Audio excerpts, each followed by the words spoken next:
penyertaan Tuhan dalam setiap kehidupan kita. Tidak ada di tempat ini sebagaimana kita ada bukan karena dan hebat kita, tapi semua karena penyertaan Tuhan. Amin. Amin. Baik, jemaat yang terkasih, saya akan membimbing kita pada ibadah pagi hari ini. Kami dalam Mazmur pasal 139 ayat 7 hingga ayatnya yang ke-10. Mazmur pasal 139 ayat 7 hingga ayatnya yang ke-10.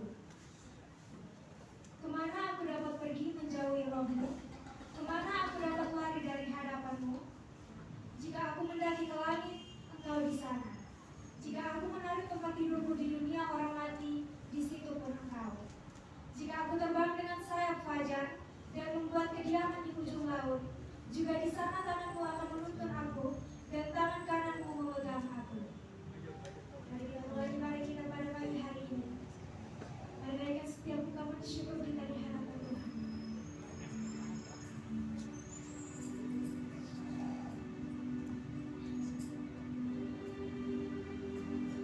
Mari kita satu hati di dalam doa untuk memulai ibadah kita pada pagi hari ini. Kita berdoa. Bapa di dalam kerajaan sorga, Bapa yang senantiasa kami puji dan sembah dalam anak Yesus Kristus. Terima kasih Tuhan untuk setiap cinta-Mu bagi setiap kami yang hadir di tempat ini Tuhan. Engkau tibakan kami semua dari rumah tangga kami yang berbeda-beda, berkumpul di tempat kediaman-Mu Tuhan, untuk memuji dan memuliakan nama-Mu Tuhan.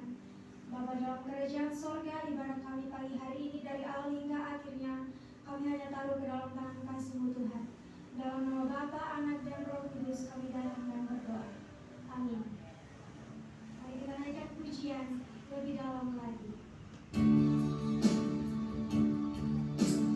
Naikkan setiap ungkapan syukur kita pada Tuhan. Di tempat Tuhan, dengan kerendahan hati kami datang kepada Tuhan. Membawa setiap ungkapan syukur kami. Membawa setiap penyembahan kami di hadirat Tuhan.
sekarang kerajaan surga. Terima kasih untuk setiap cinta-Mu Tuhan. Di tempat ini Tuhan, setiap penyembahan dan pengagungan kami kepada-Mu Tuhan, biarlah dari hati kami yang paling dalam berkenan di hadapan hadirat-Mu Tuhan. Urapi kami yang hadir di tempat ini Tuhan, layakan kami untuk memuji dan memuliakan nama-Mu Tuhan. Terima kasih Tuhan, haleluya, amin. Baik, masih dalam keadaan berdiri, mari kita puji nama Tuhan dengan pujian nyalakan apimu. Masih semangat, amin. Amin.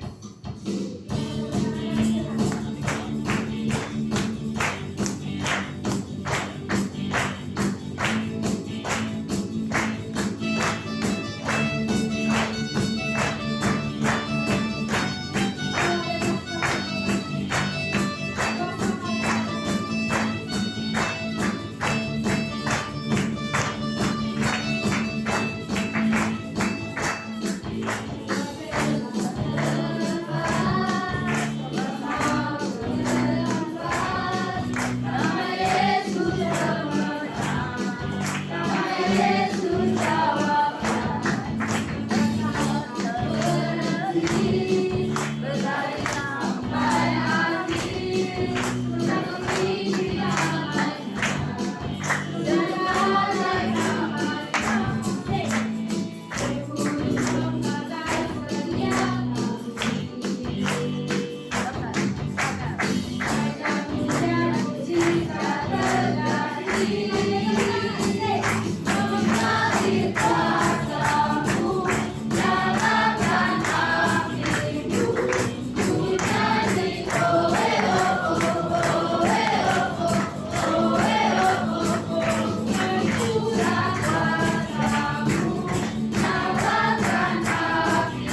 Terpujilah Engkau Allah yang kekal, Allah yang dahsyat, Allah yang luar biasa, Allah yang layaknya dimuliakan dan satu-satunya penolong sejati.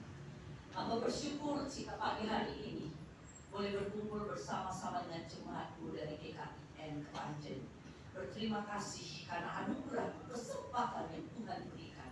Hamba berdoa kiranya dalam nama Tuhan Yesus yang berkuasa, yang sanggup membangkitkan setiap kami dari lumpur dosa, kiranya pagi hari ini Kau berkenan melawat setiap kami, berkenan menjamah setiap kami, supaya kami tidak datang hanya dengan tubuh jasmani kami, tapi biarlah Roh Kudus menolong supaya api Injil-Mu kembali bernyala dalam hati jiwa kami, supaya roh kami boleh bernyala-nyala untuk melayani mengasihi Engkau.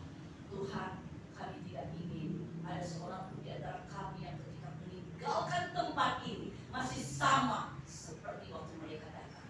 Biarlah mereka pergi dengan urapan Tuhan yang baru. Terima kasih Bapak, Anda menyerahkan waktu yang singkat ini dalam tangan. Ambil alih mimbar ini, ambil alih ruangan ini, khususnya ruangan hati kami. Tuhan jamah, Tuhan kuduskan, dan biarlah Engkau menolong Bapak. Sembunyikan hamba-Mu yang penuh dengan kelelahan, cacat celah.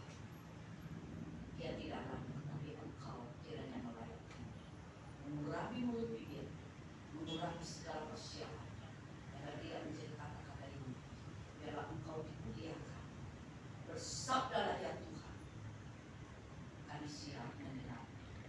Dalam satu nama Tuhan Yesus yang Maha Baik, yang telah mati dan bangkit bagi kami, kami berdoa dan mengucap syukur. Saudara yang siap diberkati, mari bersama saya katakan amin. Haleluya, puji Tuhan.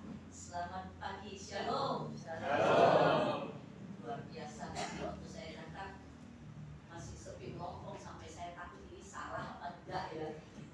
Ternyata sekarang luar biasa, Tuhan mengirimkan jiwa-jiwa.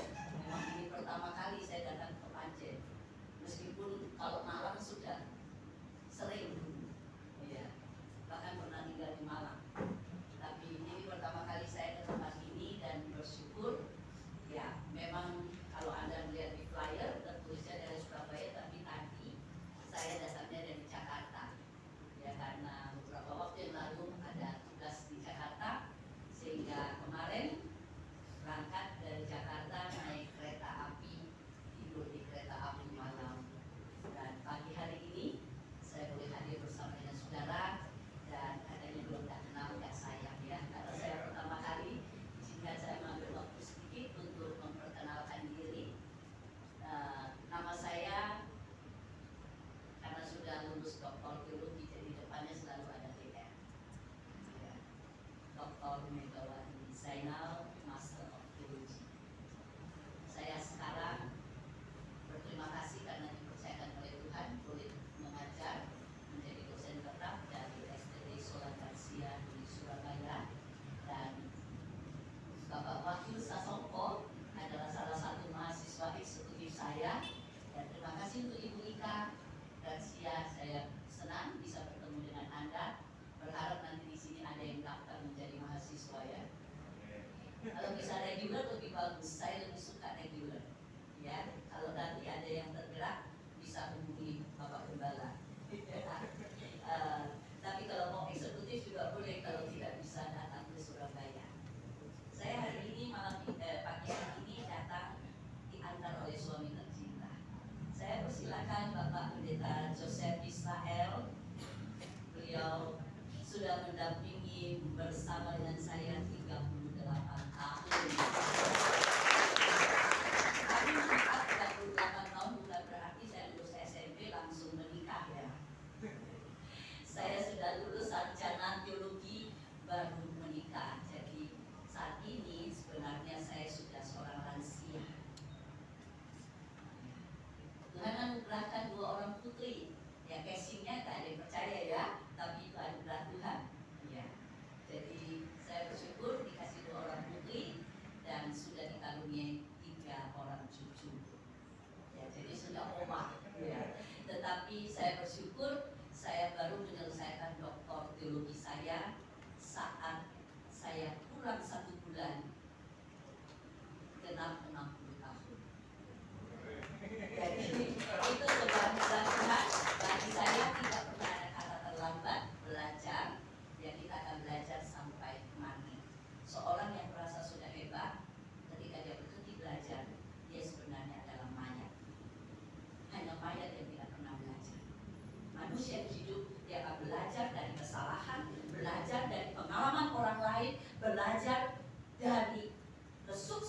dia bahwa dia harus tetap menjaga humble, kerendahan hati. Ya. Bagi saya, memang S3 sudah paling tinggi, ya, nggak ada S4 apalagi S5 ya. Tapi bagi saya harus terus belajar. Siapa di sini yang sudah menyelesaikan Alkitab dari Kejadian sampai Wahyu? Satu kali saja. Kayak mahasiswa saya tidak berani tanya ya. Kalau belum selesai, Pak Wahyu dan Ibu Ika harus menjadi semangat. Kalau Anda tidak membaca Alkitab selesai, Anda tidak akan mengerti isi hati Tuhan, dan hidupmu tidak akan pernah dipulihkan. Saya sebelum masuk sekolah teologi, ketika usia saya belum 20 tahun, saya sudah menyelesaikan Alkitab dari Kejadian sampai Wahyu lebih dari 50 kali. Saya tidak lahir dari keluarga Kristen. Saya masuk sekolah teologi seminari dengan satu pengorbanan.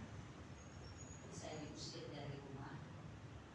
Ayah saya mengatakan, tangan kanan warisan dan kemewahan, tangan kiri kamu boleh ikut Yesus. Kalau kamu ikut Yesus, berarti kamu keluar dari rumah dan tidak boleh kembali. Dan jangan berharap saya mentransfer satu rupiah untuk kamu. Saya bersyukur sampai hari ini Tuhan pelihara. Saya pacaran dengan suami 5 tahun, beliau the first and the last. Saya tidak pernah mau membangun pacaran dengan pria manapun kalau saya tidak serius. Saya tidak mau dipermainkan, maka dari muda saya tidak pernah mau mempermainkan. Termasuk ketika mempersiapkan firman. Anda mau diberkati Tuhan, seberapa Tuhan melihat keseriusan Anda di dalam menghargai firman Tuhan, menghargai panggilan Tuhan. Saya bersyukur ayah yang mengusir saya dari rumah, beliau bertobat 3 tahun kemudian dan menjadi orang Kristen. Saya bersyukur kepada Tuhan, keluarga saya dimenangkan oleh Tuhan. Ya, dan saya melihat di sini banyak yang memakai seragam-seragam. Bagaimana perasaan Anda? Bangga banget ya kalau pakai seragam. Ya, banyak yang katanya malah mau jadi TNI, mesti bayar berapa ratus ribu bahkan berapa juta. Anda tidak segan untuk bayar sesuatu untuk mendapatkan kemuliaan di dalam dunia.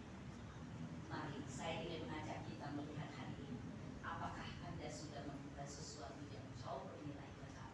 Kita akan melihat firman Tuhan pada pagi hari ini. Saya memberikan sebuah judul kepada Anda yang saya ambil dari firman Tuhan Yohanes pasal 5. Kita buka dulu firman Tuhan Yohanes pasal 5. Kita akan lihat dari ayat pertama sampai ke 18. Tentu kita tidak akan eksposisi seluruh ayat ya, tapi kita hanya akan selayang pandang. Memang saya mempersiapkan ini ya PPT, tetapi karena tidak mendukung ya tidak menjadi masalah, karena gambar-gambar itu tidak ada artinya apa-apa kalau Tuhan tidak memberikan kuasa kepada kita. Yohanes pasal 5, LAI memberikan satu judul, penyembuhan pada hari Sabat di kota Bethesda, di kolam Bethesda. Sesudah itu ada hari raya orang Yahudi dan Yesus berangkat ke Yerusalem. Di Yerusalem dekat pintu gerbang domba ada sebuah kolam yang dalam bahasa Ibrani disebut Bethesda.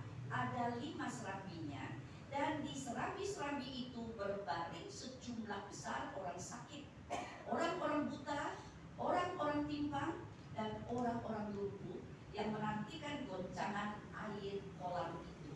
Sebab sewaktu-waktu turun malaikat Tuhan ke kolam itu dan menggoncangkan air itu, barang siapa yang terdahulu masuk ke dalamnya sesudah goncangan air itu menjadi sembuh, apapun juga penyakitnya.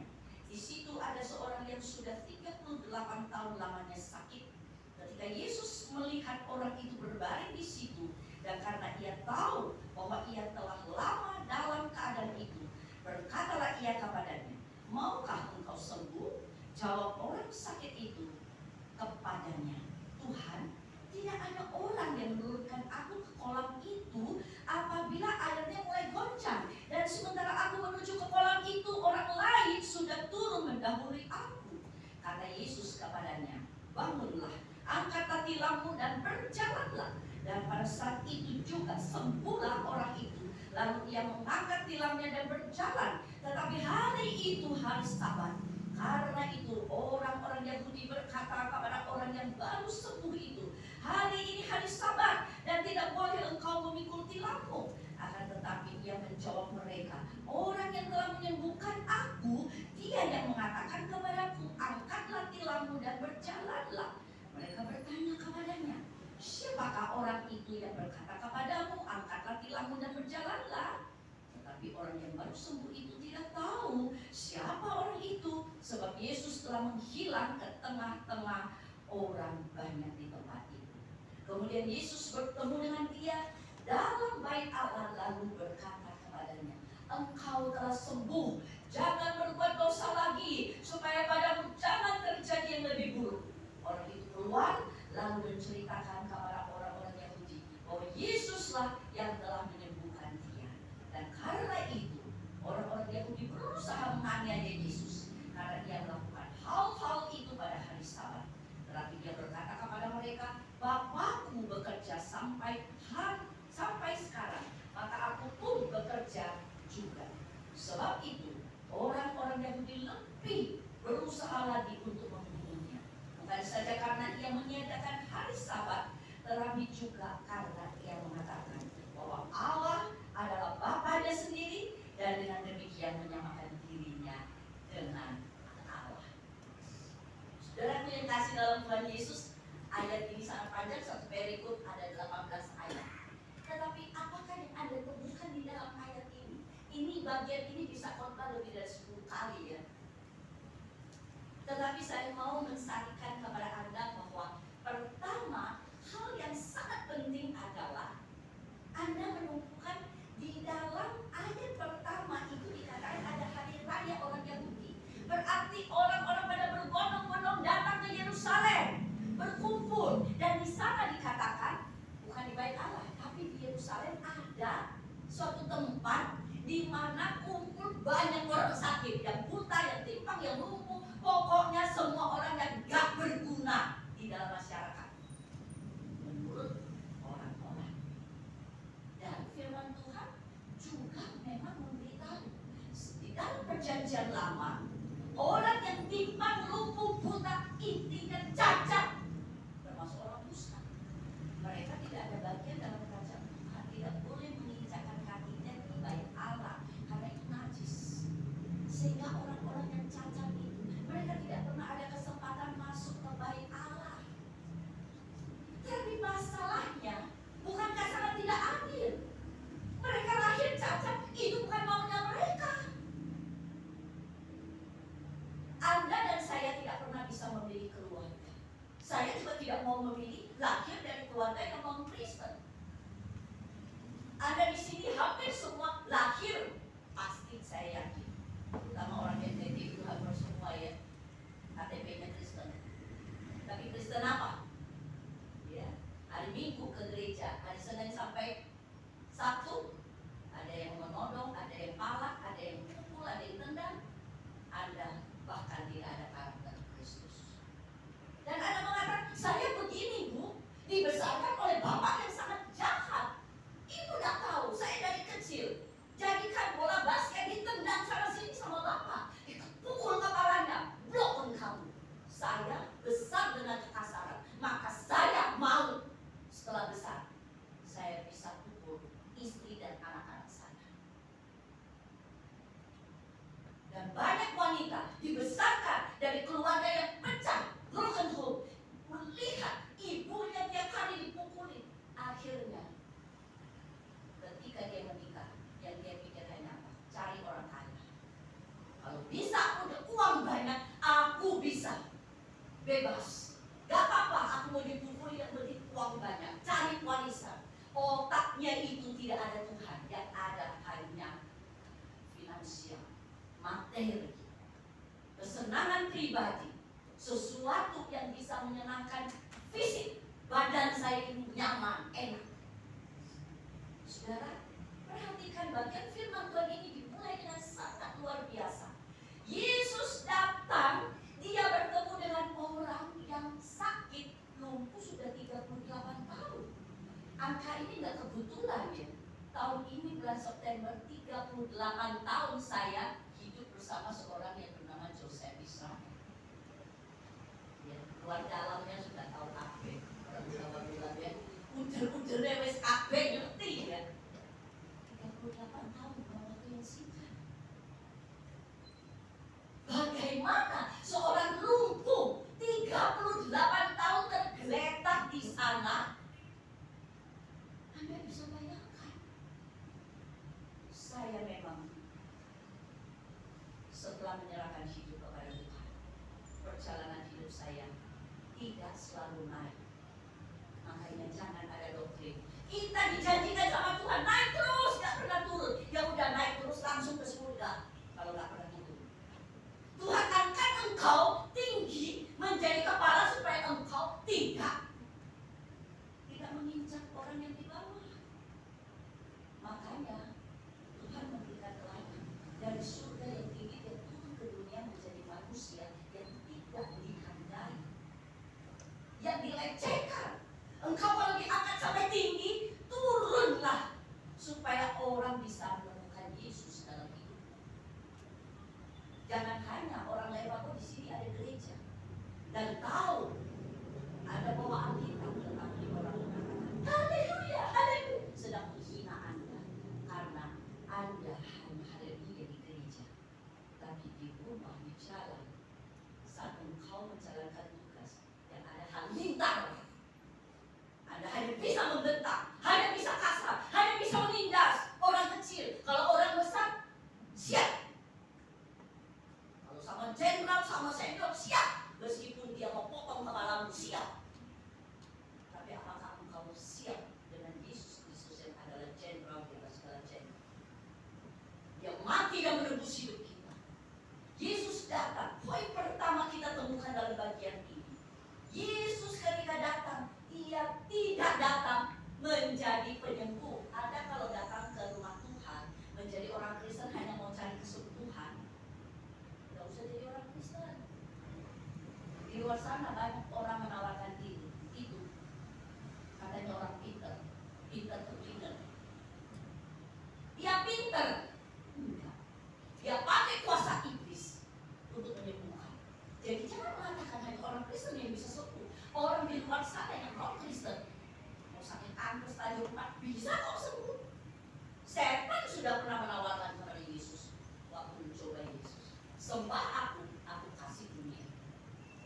Tapi bedanya, setelah kau dapat dari opo-opo, dari jambi-jambi, dari sembah si nenek moyang gak jelas itu, dan dalam wujud gak jelas, pasti ada tumbal. Anda harus membayar mahal. Tapi Yesus datang, Dia tidak minta tumbal.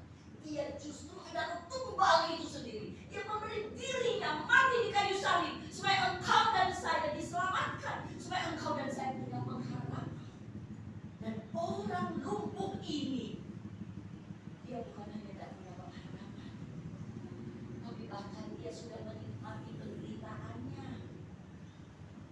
Dia nyaman dengan sakitnya. Setiap hari raya ada orang datang bisa kasih sumbangan, banyak kan? Makanya pengemis di luar itu nggak usah kerja, kumpulin uang bisa dapat banyak kan? Tapi perhatikan saudara, ayat 6, firman Tuhan berkata ketika Yesus melihat orang itu berbaring di situ, dan karena Ia tahu Ia di sini adalah Yesus. Ya, jadi Yesus tidak ada melihat, Yesus tahu apa? Bahwa orang lumpuh ini telah lama dalam keadaan itu, dan Yesus berkata kepadanya, maukah engkau sembuh? Yesus tidak datang percaya kepadaku, karena Yesus tahu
ada sumbangan-sumbangan orang yang katanya baik hati.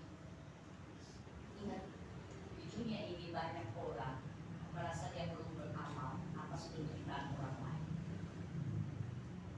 Supaya aku sedikit dekat ke surga, aku berbuat baik, aku tolong kamu. Tapi biar kamu terus miskin, terus bodoh, dan heran sekali bangsa Indonesia senang dibodohi dan terus mau jadi orang bodoh. Bayangkan kalau bangsa Indonesia bangkit orang-orang yang gak cuma mau dibisikin, langsung gampang sekali diprovokasi. Orang yang punya otak, kalau dengar sesuatu dikaji dan tidak mudah terpancing dengan gosip-gosip gak jelas. Tapi si lumpuh ini ketika ditanya, dia tidak jawab mau apa tidak, tapi dia menyalahkan situasi, dia menyalahkan orang di sekitar yang tidak ada passion sama dia. Dia menyalahkan kondisi saya. Loh, dia bilang sama Tuhan, tidak ada orang yang menurunkan aku ke dalam orang. Hari ini terlalu banyak orang ketika dia punya masalah, dia datang kepada Tuhan di dalam doa cuma bisa menyalahkan. Ini pemerintah saya brengsek semua. Ini tetangga saya pada orang gak benar semua. Warga negara apa? Emangnya Anda bukan warga negara Indonesia? Anda menyalah-nyalakan yang di atas. Percaya nggak kalau kamu ada di atas mungkin lebih bejat? Ya. Tapi kalau Anda punya Yesus, Anda tidak perlu sampai di atas. Anda tidak punya posisi jabatan. Tapi Yesus berkuasa. Transformasi hidup akan terjadi. Amin. Amin. Nah, saudara lihat, orang lumpuh ini, Yesus bilang mau sembuh nggak? Dia nggak jawab. Yang ada, dia pertama menyalahkan. Nggak ada yang tolong. Hari ini berapa banyak orang yang mengatakan, salah sendiri. Aku nggak ditolong, makanya aku tolong. Perut saya lapar, saya ditindas, sekarang saya pukul. Salah siapa? Lingkungan keras. Ingat, jika engkau sudah bertobat terima Yesus, DNA-mu bukan lagi DNA orang tuamu. Saya diusir oleh orang tua. Saya bicara bukan lip service. Saya mengalami. Saya lahir bukan dari keluarga di kumuh-kumuh pinggir jalan yang tak ada tempat tidur. Sebelum saya keluar dari rumah orang tua, saya belum tahu yang namanya kemiskinan dan tidak tahu dompet gak ada uang. Saya hanya tahu saya tiap hari makan steak dan daging ayam, makan makanan mewah. Gak usah tunggu ISIS datang tembak kamu. Cukup orang menawarkan beberapa lembar merah. Apakah kau menjual Yesus? Jual imanmu hanya supaya bisa dapat posisi kedudukan yang tinggi. Saya sangat bersyukur kepada Tuhan. Allah izinkan saya diusir orang tua. Saya terluka-luka sampai satu waktu masih kuliah. Saya sudah tidak punya uang dan harus jalan kaki 7 km untuk pergi ke gereja. Maka hari ini pagi ini terlalu singkat perjalanan saya dari stasiun ke sini hanya 1,5 kilo. Tadi ditanya sama Ibu Ida, Ibu kesini pakai jalan kaki. Saya belum lumpuh. Ibu nggak ada uang? Bukan. Aku irit simpan supaya aku bisa kasih persembahan. Kau makan enak, persembahan kasih 1.000 perak. Kalau perlu 500, 2.000 paling banyak. Tapi kamu sekali duduk makan lebih dari 20.000. Anda merasa itu wajib, harus. Saudara boleh kasih dalam Tuhan Yesus. Poin pertama yang penting sekali untuk kita belajar. Anda dan saya, manusia yang dilahirkan dalam kandungan saja sudah berdosa. Tidak ada satu hal yang baik dalam diri kita yang kita bisa berbuat.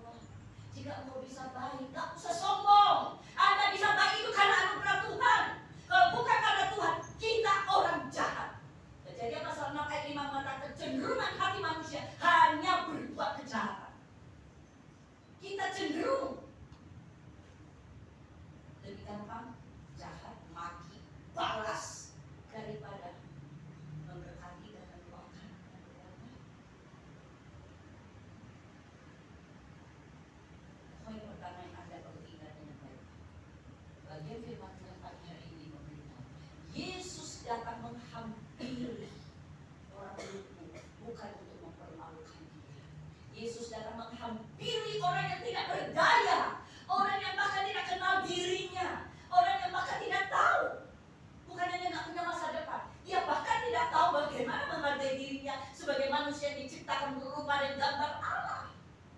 Yang dia pikir hanya perut ke bawah. Apa artinya perut ke bawah? Otaknya hanya ada seks dan hanya ada makan. Perut kenyang, seks dipuaskan, selesai. Itu binatang. Binatang tidak diciptakan berupa dan gambar Allah. Anaknya pun dia gigit kalau dia lapar.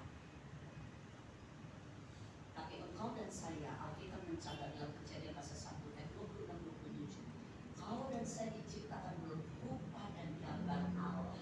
Berarti ada figur Allah dalam diri kita. Ada pikiran Tuhan. Pikiran Tuhan apa? Ingin terus memberkati ciptaannya. Hati Tuhan, hati yang penuh dengan belas kasihan. Meskipun dia sempurna, melihat Adam dan Hawa jatuh dalam dosa, dia datang mencari Adam. Dan kehendaknya adalah supaya engkau dan saya dipulihkan di dalam Kristus. Maka dia datang menjadi manusia. Kenapa Allah tidak datang menjadi binatang? Hari ini orang piara anjing, kucing lebih dari manusia. Makanan anjing aja lebih mahal dari manusia makan. Makanan kucing gila, dibangunkan kandang yang begitu luar biasa, dikasih selimut. Saya sampai bingung, ini orang error atau apa? Tetapi itu kenyataannya. Jika hari ini otak kita hanya taunya cari makan. Aku ke sini gak ada apa. Oh, di depan aku udah ada piring-piring gitu. Kali ini aku dapat makan ini. Ya. Saya datang ke tempat ini tidak cari makan. Makanya begitu datang setengah 7 pagi, saya sudah sampai. Bersama suami kami di stasiun. Kami makan dulu. Kami datang untuk memberkati, bukan cari makan. Tapi jika Tuhan memberkati kami, itu bonus. Hidup kita harus selalu belajar seperti Tuhan. Tuhan datang. Jika engkau mengatakan I love you Jesus, orang bilang apa? Bukan love. Aku malah gak lihat kamu adalah anak Tuhan. Karena tingkah laku hidup kita seperti anak hantu. Tinggal dibalik ya, Tuhan jadi hantu. Betul, kalau dibalik. Kalau anak Tuhan, tangannya selalu memberkati. Tangan ini bukan cuma tangan pendeta. Lalu kalau Anda tangannya begini, minta terus. Gak usah begini, berkati. Karena yang memberkati engkau bukan hanya pendeta.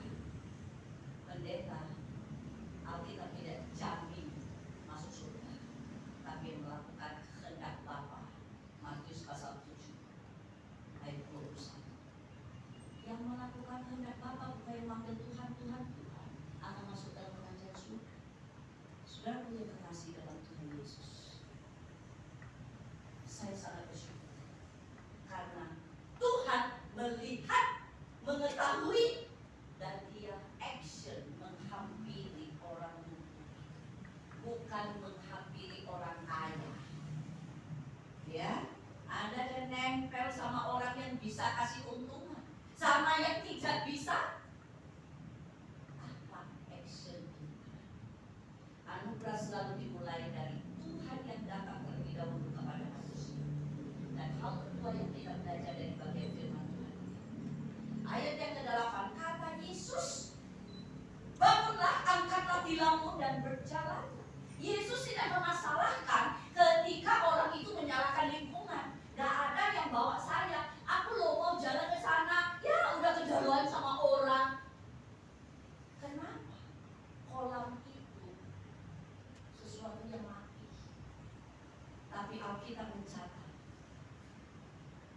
sewaktu-waktu, artinya tidak tahu kapan, malaikat Tuhan turun ke kolam itu, goncang airnya, maka siapa yang masuk duluan, mujizat terjadi.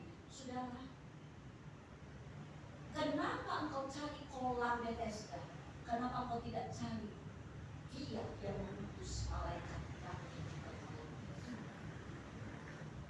38 tahun orang lumpuh ini tidak tahu bagaimana dia hidup. Dia tidak cari Tuhan.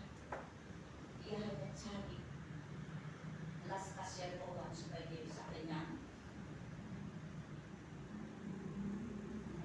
Tuhan mau kita belajar dari sana. Tuhan memerintahkan orang lumpuh itu bangkit, berjalan, bangkit, angkat tilammu. Ini tidak ada. Dari ayat 6 sampai ke 7 itu tidak ada. Yesus menegur, kamu ini ngomong apa? Kamu kok gak percaya sama saya? Kamu percaya nggak saya bisa sembuhkan kamu? Gak ada khotbah seperti itu. Gak ada teguran seperti itu. Yesus melihat, Yesus tahu dia krisis, mengalami krisis spiritualitas. Dia tidak butuh khotbah, dia butuh action. Engkau melihat orang di sekitarmu, engkau tahu orang tuamu bejat, engkau tahu orang tuamu Kristen KTP, engkau tahu saudara-saudara mereka beriman.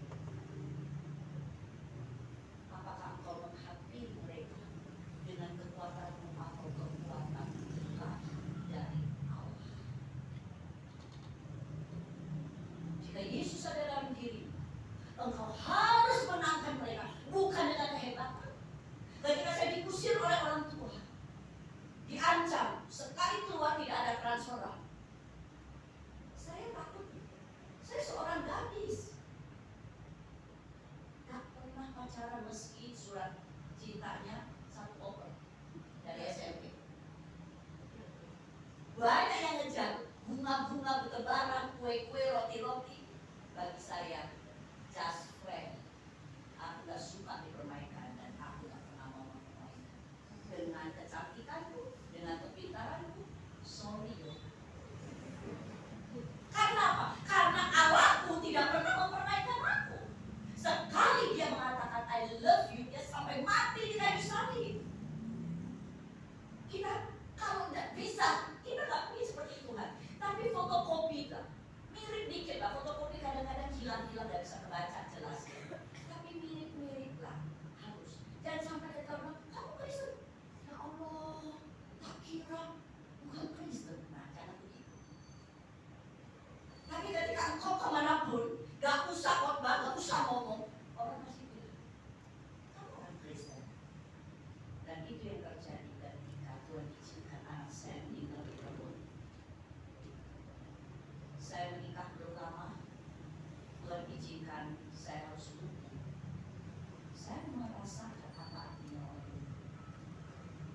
Bukan 1-2 bulan. Anak saya meninggal di kebun. Tapi dokter itu ketika dia periksa keluar kalimat itu, I'm Christian.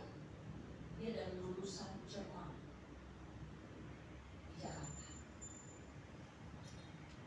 Saya berobat ke rumah sakit 70 besar. Bukan karena saya banyak uang, tapi Tuhan menggerakkan seseorang dari kerabat saya mengatakan, coba kau periksa saya. Dokter itu pegang beli. Saya harus dibayar berapa? Jangan kau dikit-dikit. Aku anak raja, aku anak raja. Baru anak rajanya aja lahir palungan kok bergaya situ anak raja. Tidak usah. Kalau kau percaya Yesus yang lahir di palungan adalah juru selamat kita, maka anak raja harus seperti raja yang menunjukkan kerajaannya. Tapi identitasnya tidak akan berubah hanya karena dibuang, hanya karena dihina, hanya karena tidur di palungan. Dia tetap Allah yang tidak berubah. Saya bersyukur dokter ginekolog saya, dokter kandung, mereka semua adalah orang Muslim, tapi mereka tahu siapa saya. Tanpa saya mengatakan percaya Yesus juru selamat, tidak usah. Ada yang sudah ke Mekah 3 kali, tapi menjadi teman yang luar biasa. Punya pasien ribuan. Saya kalau datang, dia bagaimana anaknya masih hidup? Iya, hidup. Tuhan melihat. Saudara, cari dahulu kerajaan Allah dan kebenaran, maka semua itu akan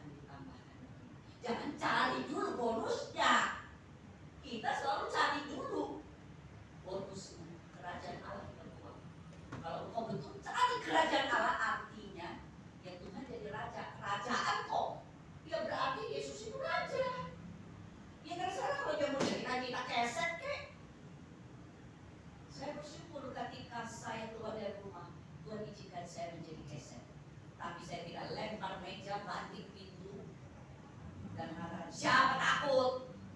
Yesusku dahsyat, men. Yesus gak pernah mengajarkan kau menjadi orang asing. Tapi Yesus mengajarkan kau menjadi orang yang tegas, yang berani beresiko mengambil keputusan apapun yang terjadi. Saya belum keluar dari rumah. Orang Jawa bilang, saya nyungkem ayah saya yang mengusir saya, yang mengancam saya dengan kalimat, aku mau lihat Yesusku hidup atau mati. Kok gentle gitu loh Mega. Kamu bolak-balik katanya Yesusku dahsyat, Yesusku hebat. Dan minta makanya sama Yesus, jangan sama gue. Gitu loh. Kamu sekolah, kamu makan, kan saya yang kasih kamu uang. Kalau kamu tak mau nurut saya, padahal saya nggak dipukulin. Saya disuruh berangkat ke Amerika mengambil kedokteran yang adalah cita-cita saya dari kecil. Karena saya sakit-sakitan. Tapi hari ini ketika usia saya sudah lebih dari 60 tahun, saya bersyukur masih bisa bawa ransel dan berjalan 1,5 kilo tanpa ngos-ngosan dengan sukacita. Tidak ada turun mesin, yang ada naik mesin di dalam Tuhan. Ada amin? Jika engkau mengasihi Tuhan, tidak ada yang mustahil. Tapi mengasihi itu kan cuma mulut bibir, cuma I love you, nanti I love you, ya kan? Kalau sudah tidak ada keuntungan, ya kan? Tidak ada uang abang sayang, tidak ada uang abang melayang, ya kan? Kita dengan Tuhan tidak boleh seperti itu. Ketika saya cium kaki ayah, itu adalah kesaksian ayah ketika dia bertobat 3 tahun kemudian. Aku bingung sama kamu Nika.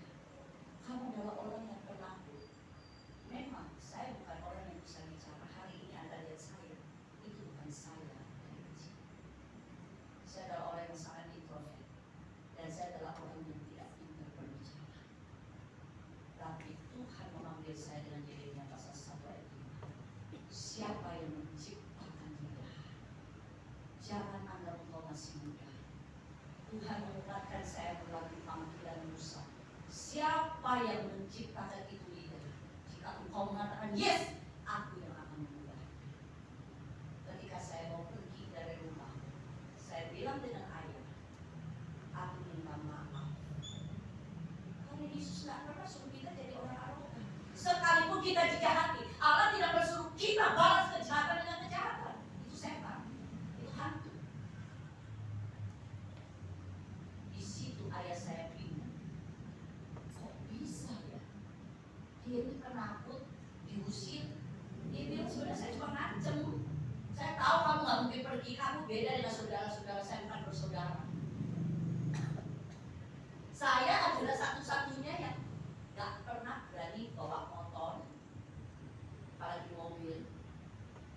Kemana-mana selalu diantar sama bapak. Bapak mengusir saya. Dia tahu saya anak rumahan, gak pernah main pulang sekolah, masih pulang rumah. Saya anak yang sangat baik, menurut orang tua, bukan menurut saya. Jadi kau jangan memuji diri bahwa saya paling baik. Biarkan orang lain dan orang tuamu mengatakan apakah kau yang terbaik. Saya pergi dari rumah, saya mengatakan, aku tahu Papa suruh saya pilih Yesus atau Papa. Saya tetap pilih Yesus. Papa memang sayang saya. Tapi satu hari kalau saya dibully sama suami saya kalau ditindas, dipermainkan sama mertua saya disakiti sama rekan kerja. Setelah saya pergi jauh, saya dijahati sama anak-anak yang saya lahirkan dengan darah-darah. Apakah Papa masih bisa membela saya?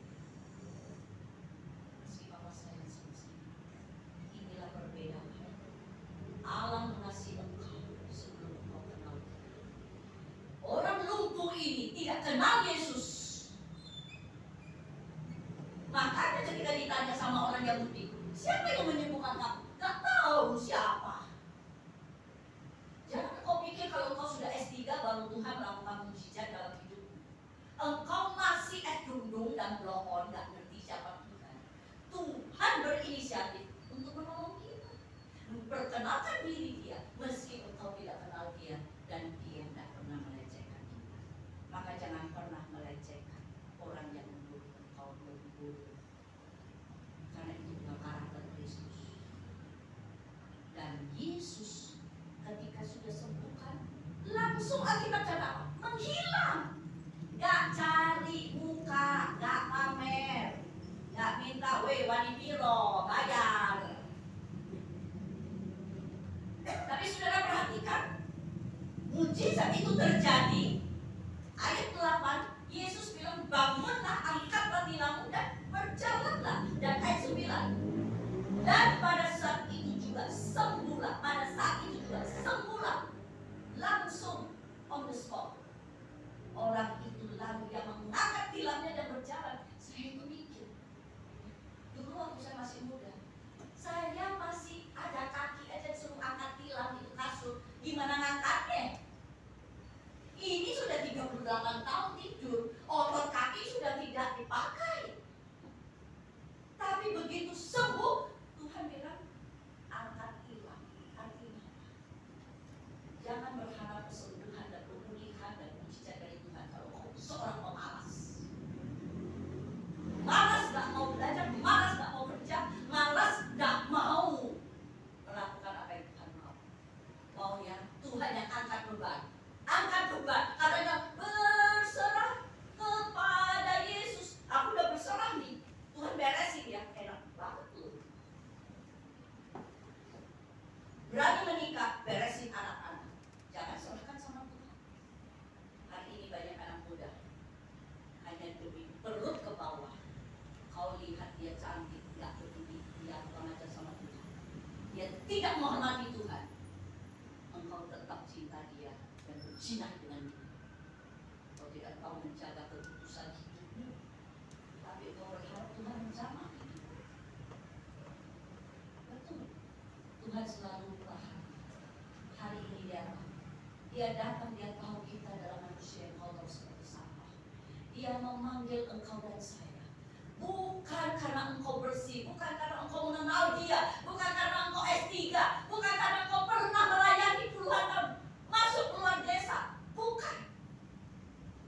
Tidak ada karya yang pantas kita sempurna. Dia datang mencari orang lumpuh. Dia hanya katakan, bangun, angkat tilam, berjalan. Kenapa mujizat itu terjadi? Karena orang itu dia melakukannya. Dia tidak pakai kalkulator. Dia tidak pakai otaknya untuk berdebat. Aduh, bagaimana bangun? Hati tolong dong Tuhan. Ini lo gak bisa. Gimana ngangkat tilam? Berdiri aja sempoyokan. Berdiri. Tuhan bilang bangun, bangun. Ada iman, ada sebuah kepercayaan, otoritas. Ketika engkau dengar firman Tuhan pagi hari ini, Tuhan akan bangkit. Apakah kau siap bangkit dari kepahitan hidup, dari masa lalu yang kelam? Bangkit dari ketakutan, tidak tahu besok makan apa. Bangkit dari ketakutan, bangkit dari kemalasan rohani, dan bangkit dari dosa yang terus-menerus kau perbuat. Jangan bilang aku tidak bisa. Kau tidak bisa. Kau bisa tapi tidak mau. Itu beda. Itu sebabnya Tuhan bilang sangkal diri, diusaha. Saya sudah pernah mengalami kelaparan 3 hari 3 malam, tidak ada makan. Tapi saya bersyukur hari ini Tuhan menyediakan saya ada rumah di Surabaya, ada rumah di Jakarta, dan itu bukan hasil colong. Itu anugerah dan berkat Tuhan, dan itu bukan hasil minta-minta belas kasihan dari manusia. Jangan jual kemiskinan, jangan jual kebodohan. Tunjukkan bahwa Allah pintar dan engkau. Tidak mungkin ada orang yang cinta Tuhan yang bohong. Yang ada hanya orang malas yang tidak mau belajar. Itu sebabnya saya yakin Pak Wahyu pasti ingat ya. Di kelas saya selalu menekankan, saya tidak pernah melihat mahasiswa saya pintar atau bohong. Yang saya lihat dia hormat sama Tuhan atau tidak. Kalau dia tidak takut sama Tuhan, tidak ngurus mau IQ 140 juga. Karena hari ini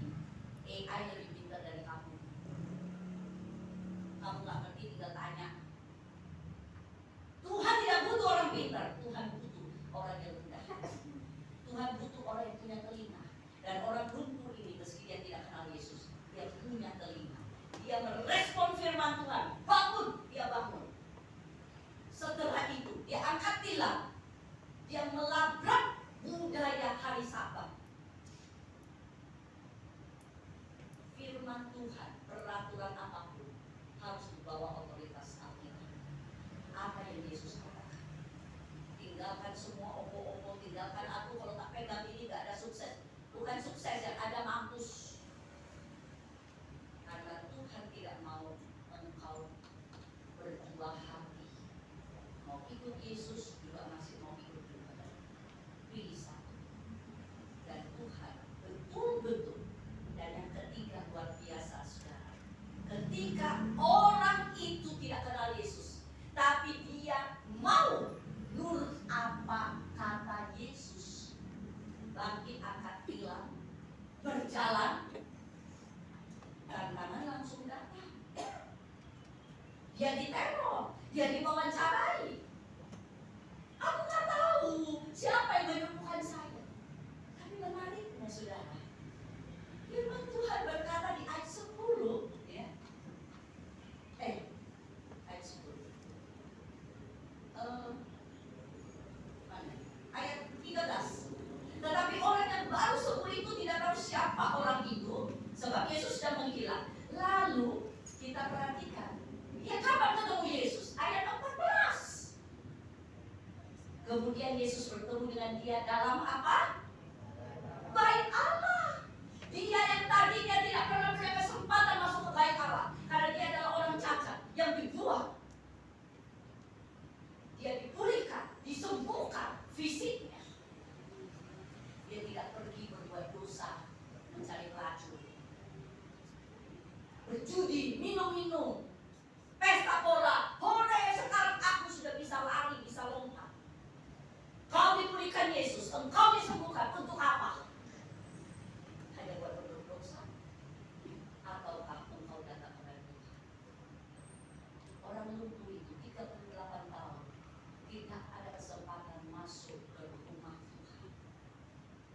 Disembuhkan. Dia datang ke bait Allah. Di sanalah dia berjumpa dengan Yesus Kristus Sang Penyelamat. Hari ini bait Allah bukan gedung. Gedung boleh roboh, tapi engkau dan saya adalah bait Allah yang suci. Apakah di dalam hatimu ada Yesus? Apakah engkau hanya berjumpa dengan Yesus seminggu sekali di gereja jam 9 sampai jam 11? Ataukah betul Yesus ada dalam hatimu sehingga engkau di dalam kamarmu tidak berani buka situs porno? Dan engkau bisa dalam nama Yesus hancurkan seks-seks yang nafsu birahi, yang kotor, yang najis, yang tidak. Saya lapar, 3 hari tidak ada makan, tapi saya bersyukur Tuhan. Tuhan tidak kirimkan makanan buat saya, tapi Dia tidak membuat saya pingsan dan mati. Itu mujizat. Saya jalan kaki ke gereja waktu itu di Kota Malang. Udara sangat dingin. Sekarang malam sudah tidak dingin. Zaman itu masih sangat dingin. Pagi hari belum sempat bisa sarapan, sudah tidak ada uang di kantor. Bahkan itu pertama kali saya ke gereja nggak bisa bawa persembahan.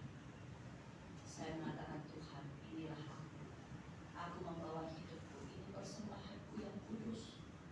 Aku tidak punya uang, tapi aku tidak mau mencuri. Aku tidak mau bohong, aku tidak mau tipu. Aku mau ayahku melihat Yesusku hidup. Dia tidak mati. Dia bisa menolong saya. Di dalam tempat kekelaman, di dalam penderitaan, saya berjalan 7 kilometer, kedinginan, kelaparan, tapi saya bangga. Saya boleh merasakan sedikit dari penderitaan Tuhan. Yesus mengajarkan, mari kita hidup, bukan hanya mulut bilang I love you, karena ada tulus, karena ada berkat, karena Dia sembuhkan saya, karena Dia jawab doa saya.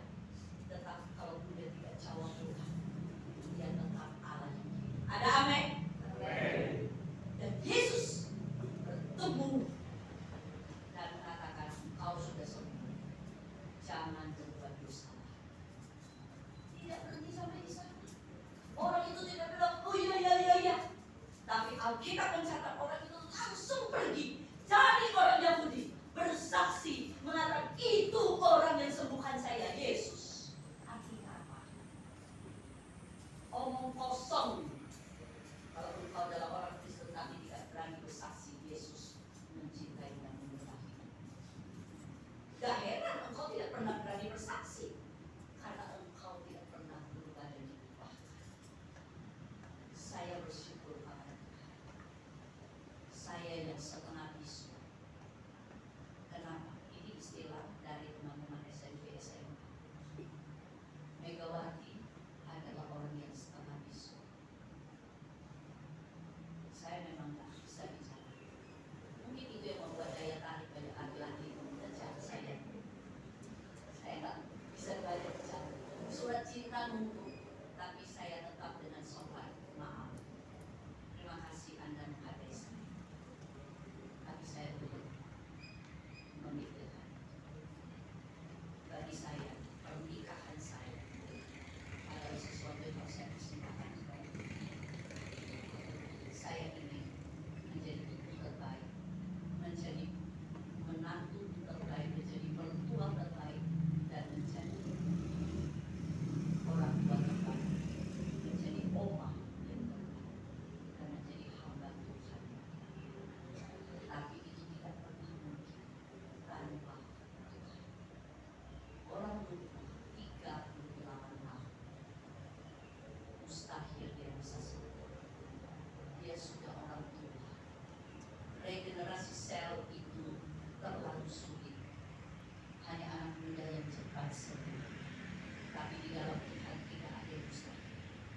Karena itu bagi saya tidak ada istilah pensiun dan tidak ada istilah tua. Selama engkau mau, Tuhan sanggup. Mesin dalam tubuh saya. Dari saya usia muda sering pingsan kena matahari, saya itu sering pingsan karena darah rendah. Pernah diopnam sampai karena darah tinggi hampir mati. Saya divonis dokter dari usia 20 tahun minum obat tiap hari 21 biji. Saya mengalami masa yang sulit dan saya tidak pernah sembuh meskipun ada uang banyak membawa saya ke dokter yang ternama. Jangan cari kesembuhan fisik, karena itu hanya sementara. Karena jika engkau sembuh, engkau hanya pergi ke dosa. Tapi jika engkau disembuhkan dan dipulihkan secara roh, jiwamu dipulihkan. Tidak ada lagi kepahitan terhadap orang tua. Tidak ada lagi kepahitan terhadap orang yang menghina dan menyakiti.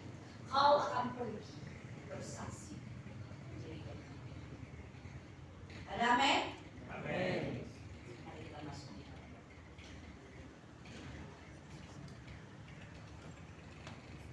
Saya memberi waktu kepada Anda.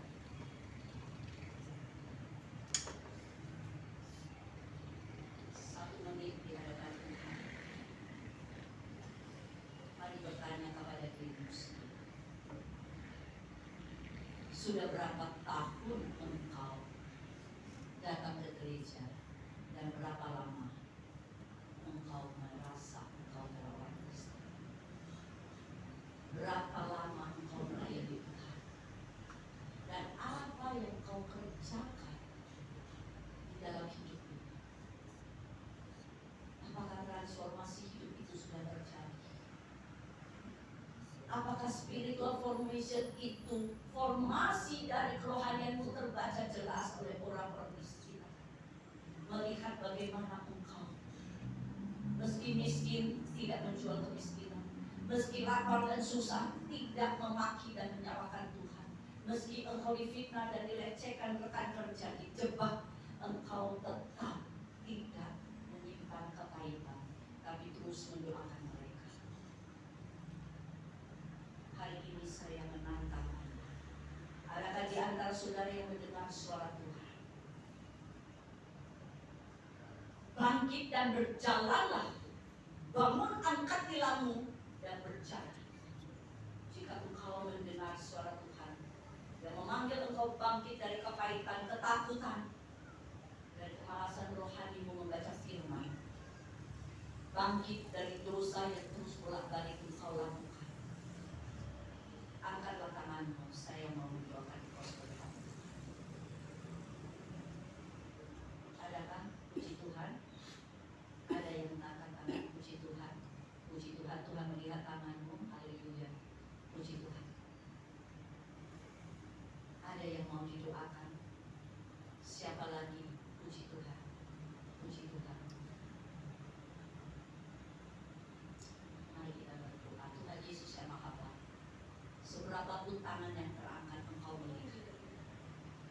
Kami tahu berjumpa dengan Tuhan hanyalah sebuah pertobatan yang sesungguhnya. Tanpa berjumpa dengan Tuhan tidak akan pernah ada pertobatan sejati. Yang ada hanya tobat alias tobat dan umat lagi. Kami membutuhkan terobosan, membutuhkan perjumpaan dengan engkau. Siapa dan pegang tangan yang terangkat. Bahkan mereka yang mungkin mau mengangkat tetapi malu untuk mengakui kelemahan mereka. Engkau melihat tangan-tangan yang tidak berani terangkat, tidak berani bersaksi, tidak berani mengakui kekurangan dan kelemahan mereka. Tuhan kiranya datang menghampiri, berikanlah anugerah, tolonglah mereka. Kami berharap ini adalah minggu terakhir mereka datang dengan badan tanpa luka. Biarlah ketika minggu depan mereka datang kembali ke tempat ini, mereka datang dengan hati yang betul-betul dipulihkan. Dan ketika keluar dari tempat ini mereka tahu ada Tuhan dalam hidup mereka. Sehingga baik itu di kantor, baik di sekolah, baik di kampus, bahkan baik di kamar tidur mereka,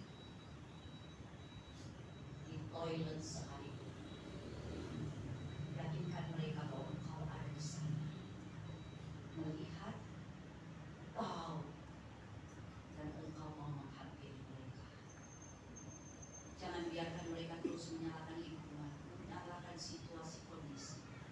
Biarlah mereka mendengar suaramu dan mereka mau bangun dan mereka mau bayar harga dengan mengangkat tilam mereka masing-masing. Dan mereka pasti akan bisa engkau mampukan untuk berjalan, bersaksi dan berjumpa dengan engkau, Allah yang dahsyat, Allah yang memulihkan hidup. Terima kasih untuk kebaikan. Hamba berdoa secara khusus untuk Bapak dan Ibu Gembala. Tuhan, urapanmu kiranya turun atas hamba-Mu Bapak Wahyu Sasongko bersama dengan Ibu Ika Grazia. Tuhan kiranya mengasihani mereka, menolong mereka, agar tidak hanya lewat pernikahan mereka, penggembalaan mereka, tapi juga anak-anak dan termasuk anak yang Engkau titipkan, Engkau percayakan. Mereka berjumpa dengan Tuhan. Mereka bukan tidak bisa berbuat dosa, tapi mereka tidak berani berbuat dosa lagi. Bantu kami Tuhan, berkati hamba-Mu, jaga kesehatan, berikan kuasa dan anugerah. Di dalam satu nama Tuhan Yesus yang Maha Baik, hamba berdoa dan bersyukur. Saudara yang diberkati dan percaya bersama saya katakan, amin. Ya, Tuhan Yesus.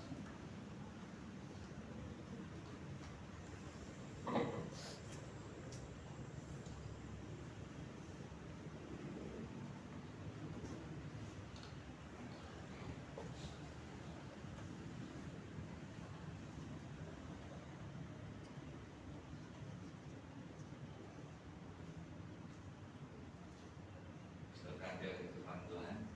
Amin. Suara keras. Diberkati oleh firman Tuhan.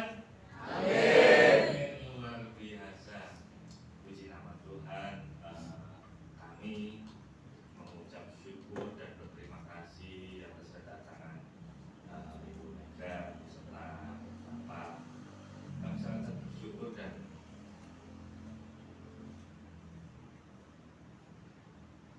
hari ini saya diteguhkan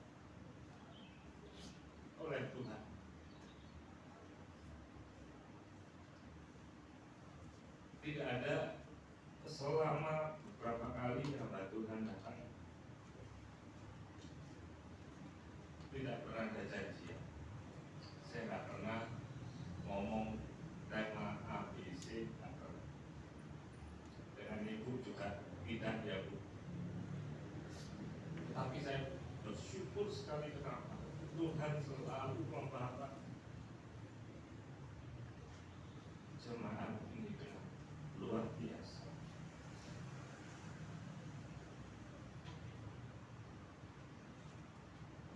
Apa yang hari ini sudah disampaikan oleh Ibu, kemarin kita juga belajar di kelas komunitas, betul Pak? Mungkin versinya saya sedikit lemah lembut, tetapi wow, saya melihat sosok kedua dari orang yang saya idolakan, dan dua-duanya perempuan. Itu yang membuat saya semakin semangat. Saya sungguh-sungguh bersyukur kalau kita semua hari ini menerima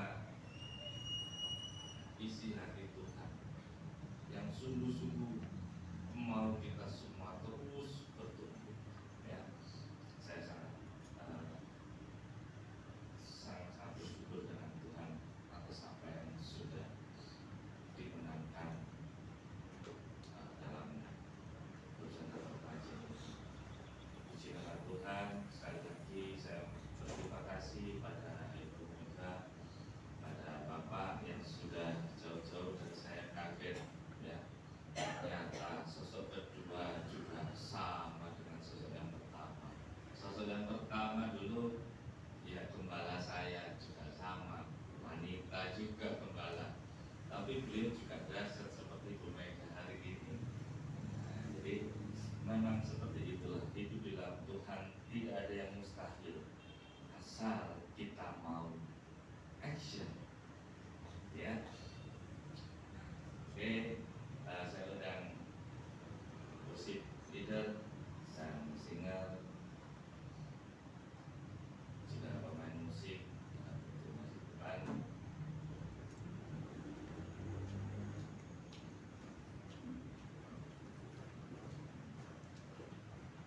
Terima kasih Ibu, Bapak, kiranya terus Tuhan memakai Bapak dan Ibu sebagai alat kemuliaan-Nya, memberkati berlimpah-limpah, dan kami percaya Tuhan akan terus memberkati bukan hanya kepada Bapak Ibu, tetapi juga kepada cucu, cicit, bahkan sampai keturunan selanjutnya. Silakan Tuhan, kita sudah menerima berkat yang terbaik dari Dia. Biasanya kita akan memberikan yang terbaik juga dari berkat jasmani yang sudah kita terima. Saya kembalikan ke worship leader. Kita akan memberikan persembahan kita. Sambil tangguh persembahan dijalankan, mari kita naikkan pujian betapa baiknya Engkau Tuhan.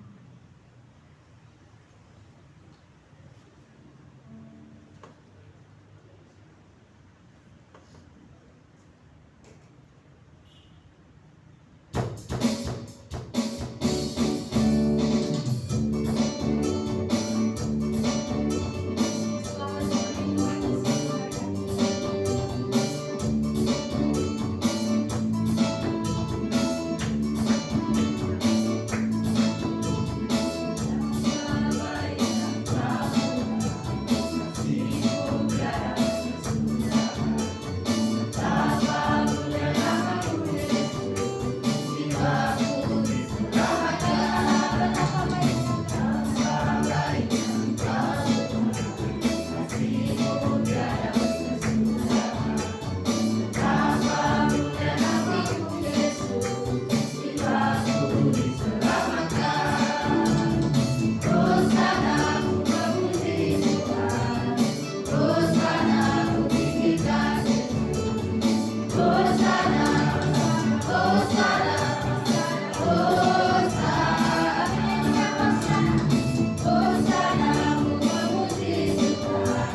bagaikan Raja Wali, mengatasi segala pencobaan.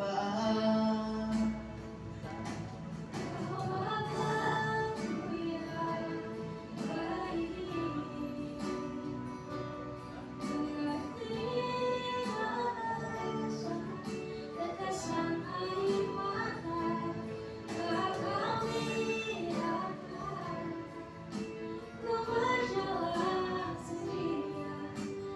Kau Bapakku yang baik, kau sungguh baik.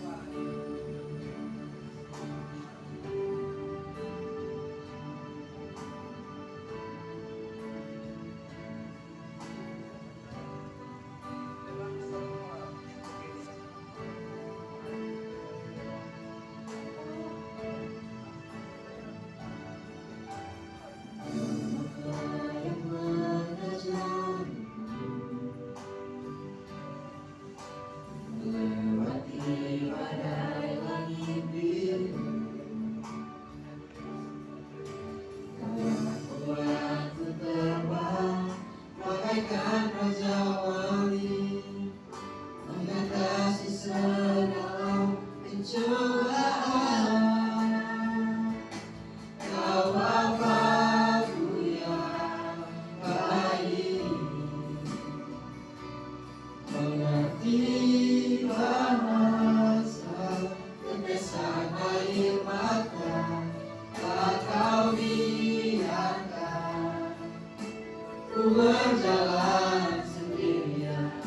Sebab Kau Bapakku yang baik, Kau Bapakku yang baik, mengerti bahasa tetesan air mata, tak kau biarkan ku berjalan sendirian. Sebab Kau Bapakku yang baik, Kau sungguh baik.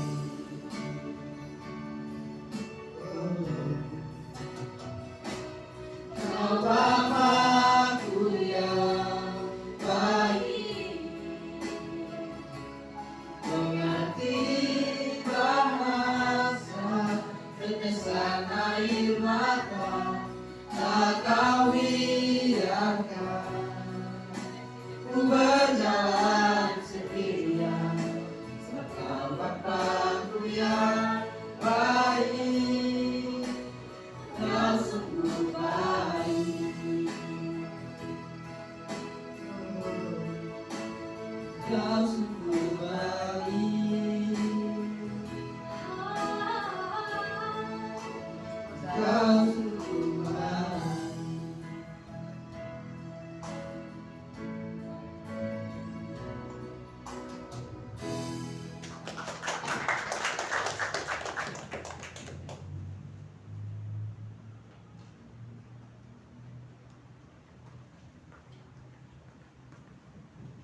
Mari kita satu dalam doa untuk persembahan yang akan kita berikan. Mari kita berdoa. Bapa dalam kerajaan sorga, pada ibadah kami pagi hari ini Tuhan, kami telah memberikan persembahan kami Tuhan, sedikit maupun banyak yang kami beri, biarlah semuanya berkenan di hadapan hadirat-Mu Tuhan. Biarlah hidup kami Tuhan hanya kami persembahkan untuk hormat dan kemuliaan Nama Tuhan. Terima kasih Tuhan, ini Engkau bersyukur kami. Dalam nama Yesus kami datang dan berdoa kepada Bapa Yesus. Baik, kita akan bersyafaat kepada Tuhan, dan kesempatan saya berikan kepada Pak Pendeta untuk membagi doa.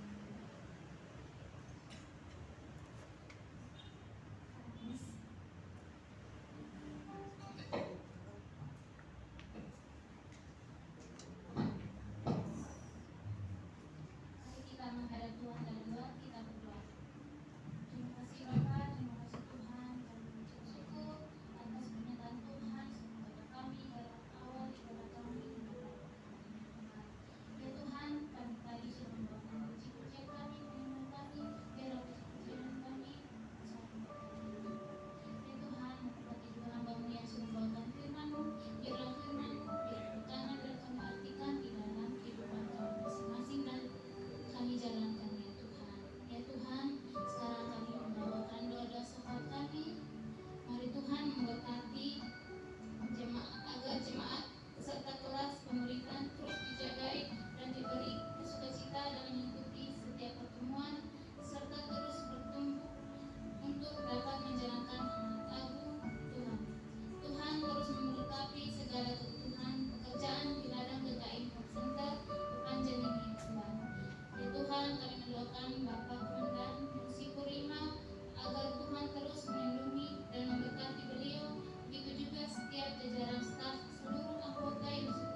Tuhan setiap hari Jumat ya, yang awalnya kita mulai 17 waktu Indonesia bagian Barat, mulai minggu kemarin kita rubah menjadi jam 17.30 karena ada beberapa kondisi ya, karena semuanya masih pada belajar, masih di bangku pendidikan, jadi kita rubah. Tetap datang seperti biasa, tetap antusias, jangan sampai terlambat ya. Kalau bilang I love you ya harus benar I love you beneran gitu ya, jangan sampai terlambat ya. Firman Tuhan. Kemudian hari Sabtu tetap latihan musik jam 17.30 juga. Lalu hari Minggu seperti biasa ibadah raya jam 9 pagi akan dilayani oleh Ibu Gembala. Puji nama Tuhan, demikian firman sepekan gereja kita.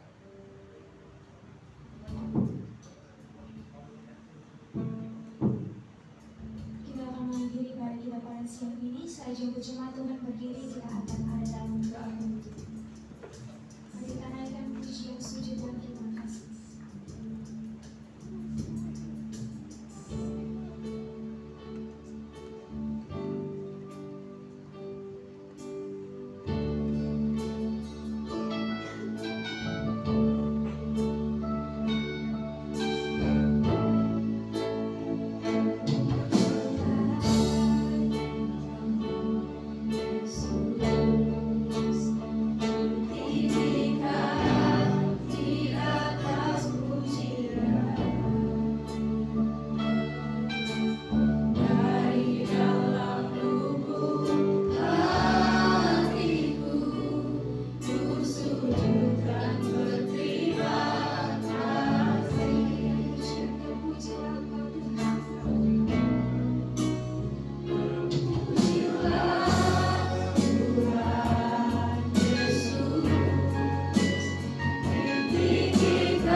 Jemaat yang dikasih oleh Tuhan, arahkanlah hatimu hanya kepada Tuhan. Pergilah dan jadilah saksinya kemanapun Tuhan menempatkan engkau, dan terimalah berkat-Nya. Tuhan memberkati engkau dan melindungi engkau. Tuhan menyinari engkau dengan wajah-Nya dan memberi engkau kasih karunia. Tuhan menghadapkan wajah-Nya kepadamu dan memberi engkau damai sejahtera. Di dalam anugerah dan damai sejahtera Tuhan Yesus Kristus yang tidak pernah berkesudahan, kekuatan kasih Allah Bapa yang bernilai kekal, serta penghiburan, dorongan dan kuasa dari Roh Kudus akan terus menyertai saudara sekalian mulai siang hari ini sampai Maranatha Tuhan Yesus datang menjemput kita kembali. Amin. Silakan. Selamat siang. Shalom. Saya berharap kalau boleh sebelum berpisah bisa kita ambil foto bersama. Tapi kalau ini banyak sekali, apakah kursinya dideketin aja Pak ya? Dari sana gitu. Atau kalau di atas apa? Ada yang di dalam kursi, nanti ada yang di sini, Oh, ya coba diatur bagaimana biar bisa ada kenang-kenangan yang di luar belum sempat foto tadi.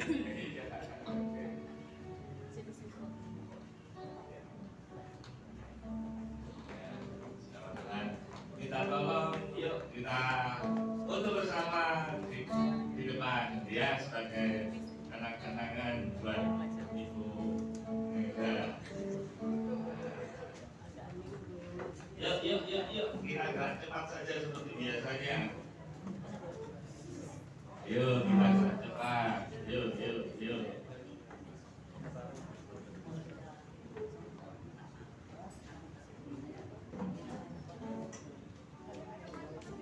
kita gerak cepat. Yuk. Ayo Pak.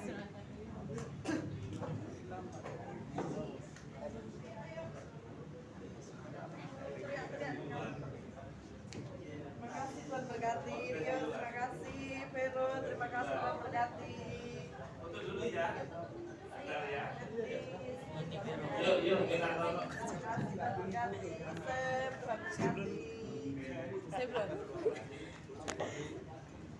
Lagi mendokumentasi loh. Yuk, semuanya maju ke depan ya.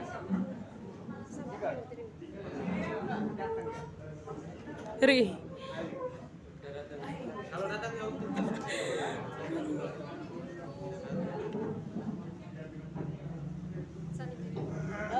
Kapupu. Yuk, silakan. Bu Ida, kita tolong. Ayo kita di foto dulu. Ya. Salam selamat hari. Bu Ida, kita tolong. Selamat minggu Pak Rio. Salam kakak. Iya, siapa? Bu Ida, Mami, Pak John, silakan Iwan. Bisa. Ayo, kumpul dulu.